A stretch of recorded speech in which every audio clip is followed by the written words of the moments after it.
1, 2, 3, 4.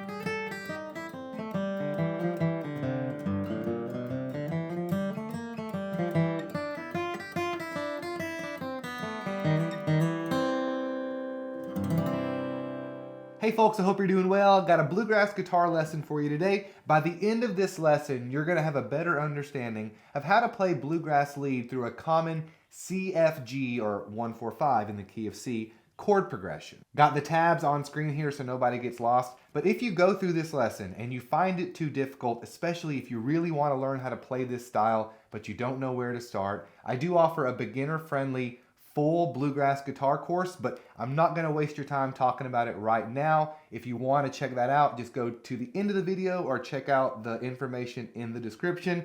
Let's get right into this lesson. All right, exercise starts off 3rd fret of our high E string, and for these first handful of notes, my home bases are on the 3rd, 4th, and 5th frets. I'm going to be playing the frets right below them, not moving my fingers from them, and then here in a second, I'm going to make a really quick switch to where my home bases are on the 1st, 2nd, and 3rd fret, and that's where they'll stay for the rest of the exercise. But we start off here. 1 and 2 and 3 and 4. All right. That's a very Doc Watson sounding lick. When you get that open E string, you've got a really quick move to make, as I spoke of earlier, to that root C note on the 1st fret of your B string. All right. So we're going 1 and a 2 and a 3 and a 4. To finish off the first major part of that measure. All right, one more time.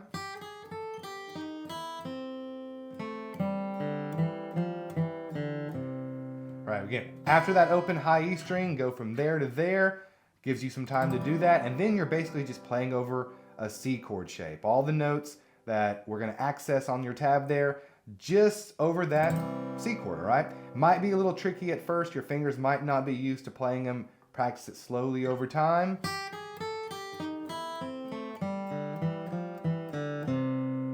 Just like that. One more time for the first measure, and then I'll go into the second one. All right, 1 and 2 and 3 and 4.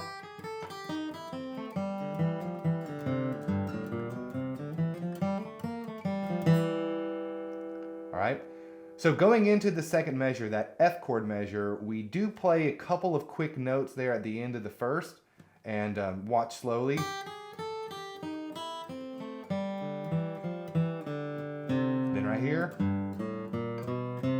All right, so 3rd fret, low E string, open, and then we do another chromatic.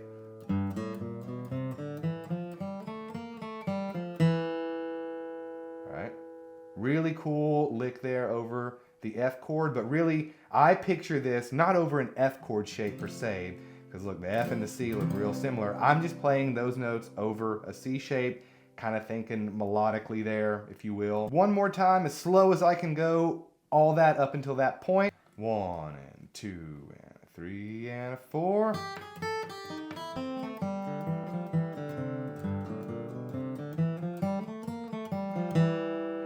Alright, good stuff. And remember, we're just on the first 3 frets here. I'd say, a bunch of bluegrass music just takes place on the first, we'll say 4 frets, maybe the 5th one every now and again. But if you can, get these basics down, you don't have to go crazy up the neck. Everything works right around here, all right?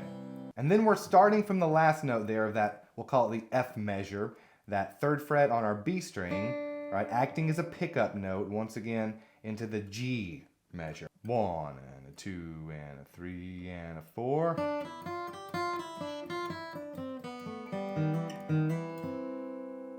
One more time. 1 and a 2 and a 3 and a 4.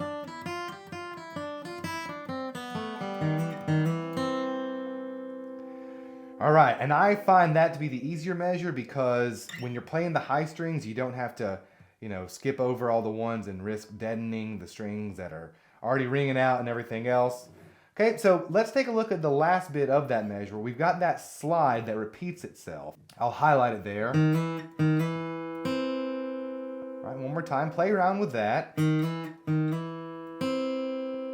Right? And what I'm doing there is I'm just taking a chunk from that classic C run, which is the equivalent of that G run in bluegrass, only we play it over a C chord. And we start and end on the C note there. All right, so I'm just making use of that slide because it goes over that flattened third there in the key of C. The first fret, mind you, of your D string. When we're playing a C shape, there's a lot of bluegrassness that lives in that note, all right? In this case, we're sliding over it, and then we're ending on that root note C. Just like that. Once again, that slide is very important, okay? Now let's take it a bit further because I didn't put that run at the end of this lesson, the C run, right? But that fits into a phrase like this perfectly, all right? We end phrases with that classic bluegrass run, whether we're in the key of C like we are right here, maybe G, right?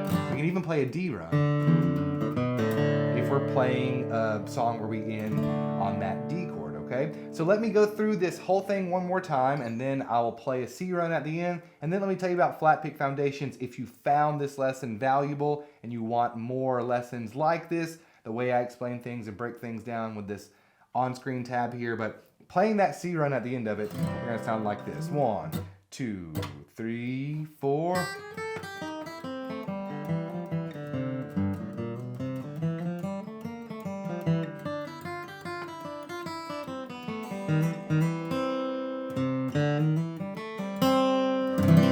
All right, timing might not have been perfect there, but the point is that when you're playing all of this, you do need to, or I recommend, to add those runs at the end of these exercises, these phrases, because when you start to be able to do that, that's how you build up to playing these crazy bluegrass runs that you see everybody do online. Because really, that's what it is. It's a lot of, practicing what I showed you here today, getting your fingers used to, jumping off that fretboard, playing all these notes cleanly, and then you're like, okay, I learned this exercise, I got the C run, and I learned another C lick, and then you're off to the races. That's how bluegrass is learned, really. Slowly, little by little, chunk by chunk.